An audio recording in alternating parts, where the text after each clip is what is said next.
অষ্টম শ্রেণীতে পড়ি। আমাদের এই প্রোটোটাইপটির নাম হলো সোলার এনার্জি বেস টাউনশিপ এবং আমাদের এই মডেলটির নাম হলো আত্মনির্ভর ভারত।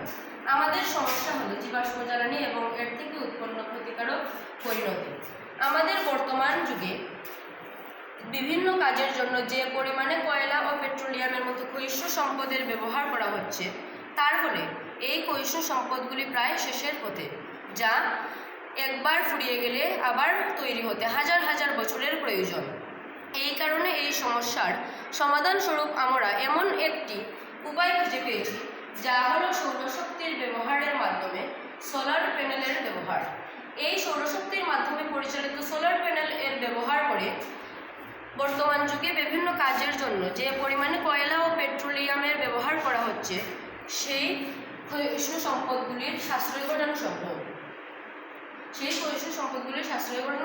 সম্ভব।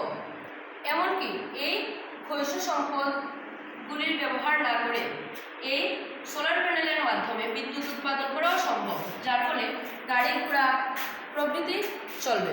এই সৌরশক্তির মাধ্যমে সোলার প্যানেল ব্যবহার করে বিদ্যুৎ উৎপাদন করা মূল কারণ হলো যেসব দুর্গম অঞ্চলে কোনো বিদ্যুৎ প্রবাহের সুবিধা নেই, সেই সব দুর্গম অঞ্চলে বিভিন্ন প্রকারভাবে এই সৌরশক্তির ব্যবহার করে সোলার প্যানেল এর মাধ্যমে বা ওয়েল হুইলের মাধ্যমে বা ড্যাম ইলেকট্রিসিটি চার্জিংয়ের মাধ্যমে ইলেকট্রিক বজায় রাখা সম্ভব বা ইলেকট্রিক পরিচালনা করা সম্ভব।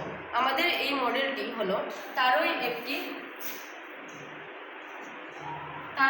প্রতীক। এই আমাদের মডেলটি সেই সব দুর্গম অঞ্চলের জন্য, যেসব দুর্গম অঞ্চলে এখনো পর্যন্ত কোনো ইলেকট্রিক প্রবাহ নেই, সেই সব দুর্গম অঞ্চলে এই সোলার প্যানেল ব্যবহার করে গাড়ি ঘোড়া চালানো যাবে, ঘর বাড়ি বসত বাড়ি বিভিন্ন বাড়িঘর চালানো যাবে এবং বিদ্যুতিক পরিচালনা করা যাবে। এই মডেলটি তারই একটি প্রতীক।